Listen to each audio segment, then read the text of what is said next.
बेटा class 12 CBSE में अब फिजिक्स का एग्जामिनेशन 20 फरवरी को है और आपको एग्जामिनेशन की तैयारी करना है, एग्ज़ाम का तैयारी करना है। कैसे तैयारी करेंगे? आपके पास क्लास 12 में 14th चैप्टर्स हैं एनसीईआरटी में। 14 चैप्टर मीन्स 14 चैप्टर। आप आज कितने तारीख है? आज का डेट कितना है? आज 11 फरवरी है। आप एक दिन में 2 चैप्टर पढ़ें, 2 चैप्टर की तैयारी करें। छोटे छोटे क्वेश्चन को देखें, एनसीईआरटी और एग्जाम्पल्स के न्यूमेरिकल्स को देखें और 2 चैप्टर पर डे पढ़ेंगे तो 7 दिन में 14 चैप्टर या 14 चैप्टर आप पढ़ लेंगे। आज से स्टार्ट कीजिए पढ़ना। आज बैठ करके इलेक्ट्रोस्टैट के दोनों चैप्टर को पढ़ें। फर्स्ट चैप्टर कौन है? इलेक्ट्रिक चार्जेज एंड फील्ड, और second chapter electric potential capacitance. इन दोनों को पढ़ जाइए, इसके सारे डेरिवेशंस को बना जाइए। कल क्या कीजिए? कल करंट इलेक्ट्रिसिटी को पढ़ जाइए। करंट इलेक्ट्रिसिटी में जितने डेरिवेशन हैं सबको पढ़ जाइए। व्हीटस्टोन ब्रिज तक पढ़ जाइए, उसके एप्लीकेशन वगैरह पढ़ जाइए और न्यूमेरिकल एनसीईआरटी और एग्जाम्पलर दोनों का देखिए, प्लस अंदर में जो न्यूमेरिकल है उस न्यूमेरिकल को भी देखिए। उसका थर्ड डे क्या कीजिए? थर्ड डे आप मूविंग चार्जेस एंड मैग्नेटिज्म को पढ़ जाएं।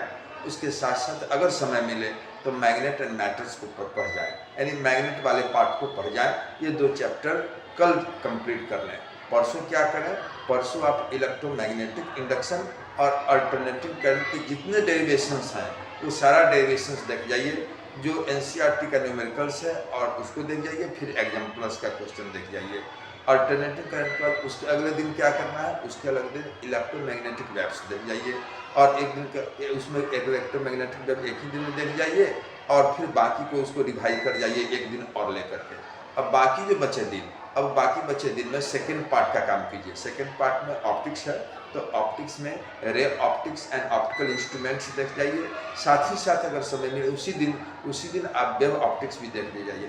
यानी ऑप्टिक्स में मात्र आप एक दिन लगाइए। ऑप्टिक्स में जितने डेरिवेशंस हैं सब डेरिवेशंस को देख ले जाइए। जैसे लेंस मेकर फार्मूला को देख जाइए जो सबसे इम्पोर्टेंट फार्मूला है, ठीक है। और भी देख जाइए, माइक्रोस्कोप टेलीस्कोप वगैरह देख जाइए, पूरा डेरिवेशंस और ऑप्टिकल इंस्ट्रूमेंट देख जाइए।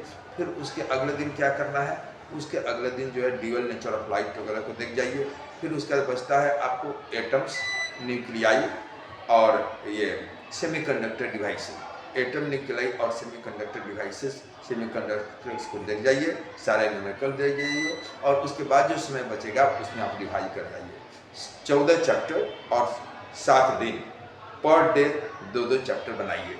पूरे क्लास 12 के फिजिक्स में जितना डेरिवेशन है वो डेरिवेशन आप जरूर देखें और जितना डिवाइस है उस डिवाइस को तो जरूर ही देखना है आपको। जैसे रेक्टिफायर आपको पढ़ना है, ट्रांसफार्मर पढ़ना है, फिर आपको मूविंग कॉइल गैल्वेनोमीटर पढ़ना है, ये माइक्रोस्कोप पढ़ना है, टेलीस्कोप पढ़ना है। ये सब इंस्ट्रूमेंट को जरूर देख जाइए। फिर एसी जनरेटर पढ़ना है।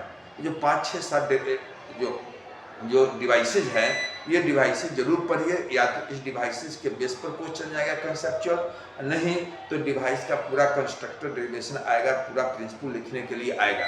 7 जो डिवाइस हैं उसमें से 2-3 डिवाइस जरूर आएंगे, बाकी पर भी छोटे छोटे क्वेश्चन आएंगे।